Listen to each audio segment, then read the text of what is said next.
everybody. Welcome back. We are wrapping up our week with Joey Landreth, and I'm here with Andy Ellis. Hello. Today's topic was also kind of spawned from you going through a bunch of your old cassettes, right? Yes, indeed. And I don't want to, spoil the punchline of what this is going to be about, this episode, but back in 1970, I was the songwriter for a hard rock band, and so I had to wrap my head around, writing songs for the band.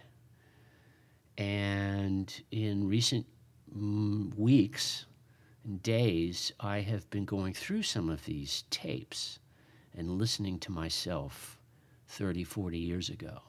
And it's been quite a journey. But I wanted to hear Joey, who is from several generations younger than me, a working musician. How is he using technology today, bending it to his will? What has changed and what hasn't about writing songs for a band? Yeah, and he really kind of opens up about his process with his brother and the brothers Landreth, how they work through tunes, and even how sometimes you may or may not be like too attached. I know one thing you brought up, being too attached to a demo, and how now, with a laptop and an interface, you can get sounds that are just as good as anything you hear on the radio if you know how to use the tools right. And it's not, they don't have to be expensive tools at that, Right. So this is our final episode here with Joey Landreth. Brothers Landreth just came out with the new North Americana Sessions. It's a 3-song live record that's out on all the various streaming services. So I'd encourage you to go check that out, and all they have a handful of other records, and Joey has some solo records as well. I'd highly encourage you to go check those out. And we're going to wrap up this week with Joey Landreth.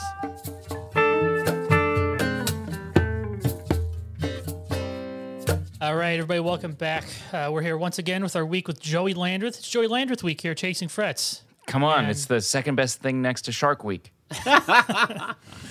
And we are going to wrap up with a look at something I've wanted to talk to you for a long time about, because I'm kind of fascinated. I can kind of wrap my head more around what you're doing guitar-wise, but it's the songwriting stuff that kind of baffles me, at how you pull these songs out of thin air, it seems. Ah. Yeah, and I have a related question that I'd like to lead with here, and technology is often tied into songwriting, and some people would dispute that. They would say, no, songwriting is this pure thing. Give Dylan a guitar and put him in a corner, and he'll come up with a song. But I'm on a personal odyssey of going through. I have a crate of cassettes that I would capture songwriting ideas from that date back. Some of these ideas date back when I started doing this to 1971.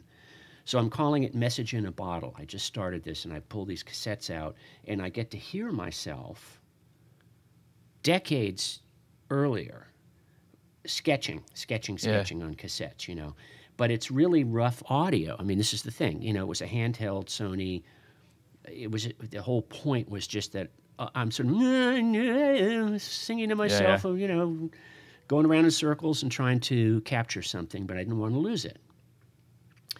Well, there was never a question in those days, and I've gotten as late as 1995 on cassette in this batch. There was never a question of taking your cassette tape sketch and pushing it over into the album. Not in those days. But in today, you're of the generation where your sketch ideas can conceivably roll off into Pro Tools, or maybe even start in Pro Tools and become the album. Do you do that, or do you sketch your songs separately and then redo them for your recordings? Oh, that's an awesome question. Definitely up until recently, they were separate sort of vocations. Like the sketch of the song and the demo and then the master were all kind of different things. And I have definitely taken an interest in recording in these last sort of 5 years, and now as of August 1st, finally actually find myself working out of an actual recording studio, which is pretty awesome. nowadays I definitely have been writing. You know, it's a lot easier just because I work in my studio, I write in my studio, I practice in my studio. So throwing up a microphone and recording directly into Pro Tools is definitely something that's doable. I do find, though, for me, crafting the song and then crafting the recording kind of do live in different spaces for me. So I haven't really found myself using any of those sketches yet on a master. But it is getting closer and closer. And I think as I get older, I'm finding myself much less concerned with the perfectionism that I was obsessed with in my younger years, and a little more interested in the honesty of a moment. You know, like when you first capture the song for the first time and you're delivering it with the most amount of feeling and closeness to the idea that you can when the idea is first conceived. There's something really beautiful about that. On our last Brothers Landreth record, there's one track that we had tried to put down with the full band, and when we listened back at the end of the day, it was just kind of it wasn't really hitting us right. It was like, oh, this sounds nice, but it's not doing it. It's not getting it across. And so I think my brother said, well, why don't we just start from scratch, and why don't you just go into the booth and record a scratch, and then we'll get started again tomorrow. We'll do something different. Maybe we'll just take a different approach. So I said, okay, cool. So I took a resonator. Shout out to Mule Resonator Guitars. I took my Mule into the booth. Our engineer Paul Yee, who is also my landlord in my new studio space and very dear old friend, he threw up 2 microphones, and I think it was partly because making the record itself was actually really emotional, because we, at one point in time, we weren't sure if there was ever going to be a second Brothers Landreth record. And so when we did start working on that second record, it was heavy. It was really, really heavy. And so there was that mixed with having spent the entire day working and just being kind of tired. But I got into the booth and just recorded the song, and that was the take that wound up going on the record. And I didn't even know while I was playing. I was just kind of like, to the point where I actually sabotaged the ending. And I had to go back in and punch in the last chord, because I literally played this like, just sort of BS. Yeah, and then one of those. Yeah. And my brother, went on the talkback and was like, "What are you doing?" I was like, "What?" He's like, "Man, that was really magical." I was like, No, it wasn't. And then we went back. Anyway, all that to say, I am definitely getting closer and enjoying the process of trying to capture those moments a little bit more. And some of the material that we've written for this next record, for the third Brothers Landreth record, I think the sort of songwriting demos will actually probably turn into master recordings. At least pieces of them will, which is really fun. I mean, I spent a big part of last year and then much of this year, and once the quarantine hit, entertaining the idea of trying to make a record from my home studio before I moved into this space. And so it was like, trying to come up with ways to create drum tracks that didn't sound, necessarily like programmed, but also, I didn't want to. I wanted to try and make music from home, and I can't play drums. One, and if I could play drums, I certainly wasn't going to be able to record them in my apartment. So it was like, how do I get around this? And so trying to find a way to come up with drum parts or percussion parts that still sounded cool, but wasn't trying to be something that it wasn't. Anyway. So some of these recordings are probably going to make it on the record, although I do think the plan is to replace my fake drums. But do you find, now, I've done a lot of guitar interviews. I've asked some form of this question a lot, and the typical answer is, well, every song kind of has its own unique journey of how it comes from germ of an idea to what people hear on a record. But now that you've made all these records, done all this experience in the studio, have you noticed patterns in your creativity as far as how your songs kind of come together? Yeah, yes, absolutely. And actually, this has kind of come up recently because my brother really wanted to. We're in the position for the first time ever as a solo artist and as a band member to take our time making a record because, I mean, we're not going to be going back on the road anytime soon. So, you know, my brother said, one thing I'd really love to do is do pre-production. And when he said that, I was just like, yeah, no, I don't think I want to do that. And what I kind of realized is the way that we've made records in the past is a song gets written, vocal and acoustic guitar goes into your iPhone, into the iPhone memo app, and then we send that to our producer, Murray, and he gives us some feedback. We get together, we do a little bit of fat trimming, you know, pre-chorus on this song is, the second pre-chorus should be shorter. Let's make that minor chord a major chord, you know, things like that. Very, very subtle tweaks. And then I write a chart, we go into the studio, and then we just sort of let it happen. And that's kind of my favorite way to do it. I've made records with other people where there's like massive pre-production that goes into it. Like you sit down and plan out every moment, and, you know, this is, you know, I made one record where every instrumentalist sat down with the producer beforehand and mapped out their parts. And so when I got to the studio, there was like, there were files on a thumb drive. It was like, here are the parts that you came up with for this song. And that was really interesting, but definitely was not my favorite way to make a record. And I realize now, you know, with a little bit of distance from that, and then talking to my brother about doing pre-production, that one of the patterns for me is I love the spontaneity. You know, we get musicians together that I think understand what the music is that we're making. So you don't have to go, hey, like double kick has no place on this. You know, you're not having conversations like that. We always are looking for musicians who understand the idiom, and then it's just do your thing. Like, you know, take our song and run it through your own filter, and then, wow, you know, so-and-so drummer makes this choice, that's going to make me play this way. And then my brother responds to that, or he responds to the drummer, and then that, you know, I really love that interaction. That's a really important part of the process for me in making records. And an interesting challenge while I was trying to make recordings on my own in my apartment is how can I still do that sort of reactionary playing when I don't have a room full of musicians to play off of. And then, you know, you kind of have to trust yourself to make certain decisions and go, oh, now that I did that, I made this part. This organ part does this, or a synthesizer does that, or acoustic guitar does that. Now I have an idea for a background harmony. And so just like being kind of open to the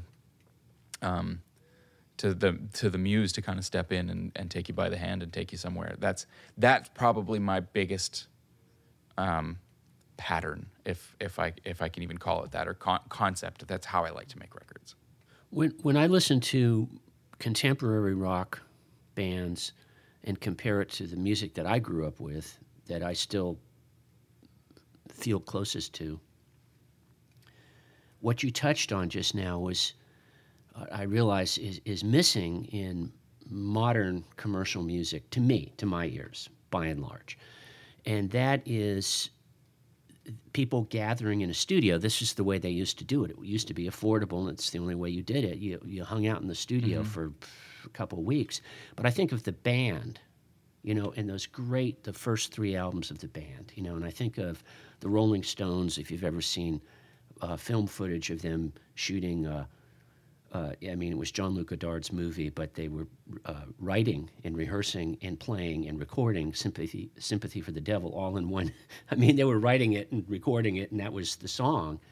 And, you know, they're all stoned out of their minds and wandering around, and this thing happens. And the engineers, of course, are on it like hawks. You know, it's like, what's the old adage? Don't ever let the musician step into the studio without the tape running. Yeah. You know, because you never know. And today, so this is the technology part of the Songcraft, and I'll be accused of sounding like an old fart, but today it's so easy to, you know, take a drum loop, an Apple drum loop, and then you put on this other thing, and you make music by yourself, and it's this layer cake, and it can be, man, you've got mastering plugins, and you can just do all kinds of audio goodness, but you just got one person sort of building this little Lego thing, as opposed to this chaos of rock musicians, and Little Feat were the same way, and the Grateful Dead, all their classic stuff, and the Beatles, and you know, I miss that, and it's ugly sometimes, you know, because sometimes the guys in the Who were not getting along, you know. Yeah, right. Yeah. Yeah, I mean, yeah, it's an interesting thing. I mean, I didn't come up in that time, so it, you know, that kind of nostalgia for that thing is not even really in my vocabulary. I just came up in a time when, like, I never recorded to tape. I've only recorded to Pro Tools or Logic. Yeah. One time I recorded to Radar. Yeah. But yeah, so that kind of thing is not really in my, it's not even really in my rearview mirror. And I think, like, definitely when you're talking about commercial music, I think there's a lack of imagination in some things, but there's also a lot of really, really great pop music, but you kind of have to listen to it in a different way, I think. But then there's also people like, I don't know if you guys have ever heard of Ethan Gruska. He's an LA singer-songwriter, piano player guy. And I mean, he's definitely playing with musicians as well, but there's also this really, really beautiful, chaotic element to his production where, I mean, I think he himself is piecing together a lot of stuff. Like, so I think that there's a way to do it, especially when you're making music on your own. You have to be, at least I try to be as reactionary as possible. So it's not just like throw down a drum loop and now throw down a bass, something that, you know, and quantize the hell out of it and loop it every 8 bars. But, you know, trying to think of, like, what would this sound like if a band was playing it? Well, the drummer might change the hi-hat pattern, or the kick pattern might change, or this fill might come out of nowhere. Like, trying to create those elements. And I think it's helpful to have the experience of playing in a great band with players that are, you know, super solid musicians, but then also very adventurous. Like, that's definitely an asset for me. But yeah, it is an interesting time. It's an interesting time, and music is evolving in a really, really big way. And who knows where it's going to wind up? That's fun not to know. I'm really happy not to know. That's good. I think it is important to keep the integrity of the art, is to just kind of, you know, it's interesting. My wife is a sign language interpreter, and part of her education was taking a linguistics course, and they talked about the evolution of language and how as older generations are always like, young people they speak incorrectly and this slang is this and it's that. It's like, no, I mean, this is how we perceive it, but you are literally watching evolution happen, and this, you know, the English language alone, you know, the very first iteration of English doesn't sound anything like what it is now, and it won't sound anything like what it is in 400 years from now. And I think music is the same way, and you just kind of have to go, all right, you know, you're either getting on the train or you're standing at the station, and it's a really fascinating thing. I mean, it's depressing because there are people out there who are like 17 years old doing the craziest stuff on their instruments, playing with incredible proficiency, incredible wisdom. Like somebody like Jacob Collier, who's like one of my favorite mutants, and he's a mutant. he plays every instrument with history, you know. But then he's also doing this really, really fun, adventurous stuff and exploring ideas that are new to him, and really stretching the bounds of what he does. But he has the history. He's studied the music. He's transcribed the greats. And the dude plays every instrument with that same respect and reverence. And I think that there's something incredibly cool about that. And it also makes me want to quit, you know? Have you ever seen those videos he does where he'll break down the Logic session of a song? Oh yeah, I've seen them all. Yeah. Oh my, like hundreds of tracks or whatever on it that go into one of those songs. I'm like, how do you even wrap your brain around keeping everything organized, you know? But I mean, like that dude, like his creativity was fostered. He talks about growing up and you know, both of his parents are pretty heavy musicians themselves, and they saw him take a taken a shining to music, and so they were just like, here, have all here, every instrument, little percussion things, a harmonica, a bass, a this, a that, and they just, you know, the way he kind of described it was like, you know, but they just got out of the way. Here, play in the sandbox, and I think that is part of that chaos that you were talking about earlier, Andy, like saying like, you know, some of this chaos is missing, and that like raw creativity, like the like this is I can't believe I'm about to say this, but like the wonder of a child, you know, like I think about my mom has a photograph of the first time I made music. She has a photo of one of my dad's friend gave me a harmonica, and I had banged away at the piano, but I blew into this harmonica and this chord came out, this beautiful musical chord. And then, you know, immediately you react and you suck in, and this other great chord came out, and then bam, I'm making music. And I was like, I don't know, 2 or 3 years old maybe. And there's like this childlike thing to creativity when you get out of the way of it. And I think people like Jacob Collier and Ethan Gruska and like these are my favorite artists nowadays, Emily King. You get this creativity that's just like. And I think that's also one of the few benefits of this whole streaming culture. I mean, there's a lot of benefits to streaming. I mean, a lot of people love to complain about how people aren't making money off records, but I've never made money off records, so I don't care. But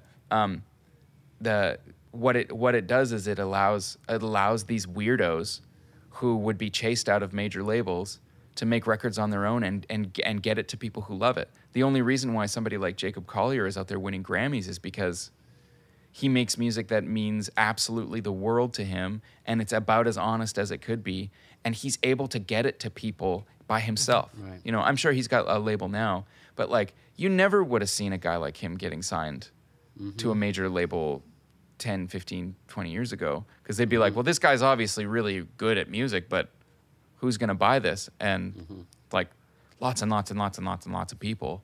But, you know, I think that is the beauty of nowadays with the advent of the internet and social media and technology and all this stuff, is that we are in control of our own destiny in a way that back then in the 70s, where, you know, the budgets were abundant and you know, the Coke flew like the Murray River and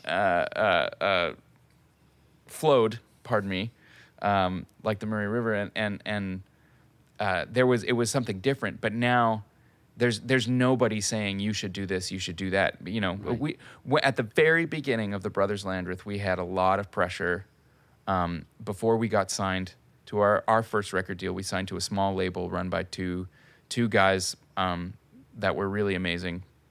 But when we were shopping it around, our first record, we got all this feedback that was like, yeah, you know, you guys are obviously a good band, but you know, the songs are too slow and the production is too clean. It's like sounds like kind of like a Steely Dan record, and that's not what people want right now. They want the Black Keys, they want dirty, they want gritty, they want lo-fi. So we had people say like, take these songs and re-record them a little bit faster, and find somebody with a tape machine who doesn't know how to use it, and you know, and we were just kind of like, yeah, I hear what you're saying, but I don't want to do that. And I mean, if like I love the Black Keys, but I don't want to sound like the Black Keys. That's not my thing. This is my thing. I grew up listening to Steely Dan and Stevie Wonder and Linda Ronstadt and Bonnie Raitt. We grew up listening to records that were made the way that we made our record, and that sound resonates with me. And so we kind of stuck to our guns, and then we wound up getting signed by a label that understood what we were doing, and was willing to foster that same kind of creativity. And I mean, we're not world famous, and I'm certainly not rich, but we've done really well. And I think that's largely in part thanks to not making those compromises. You know, it's one thing when somebody goes, "Hey, I like this song, but I don't think it's a single." Okay, cool. I can get behind that. But if you're saying that everything about what I do is fundamentally wrong, I think actually your opinion is the common denominator, not me. Yeah. Do you know what I mean? Yeah. Yeah. So, so then it's just not a good fit to work with you. And so in the early days of my career, like when I used to tour with a contemporary Christian artist by the name of Steve Bell, who's been a great friend and a great mentor to me. And I'd been on tour. I played on a couple of his records, and then I started to tour with him. And then halfway through one of our runs, I played him a little demo of a song that I wrote.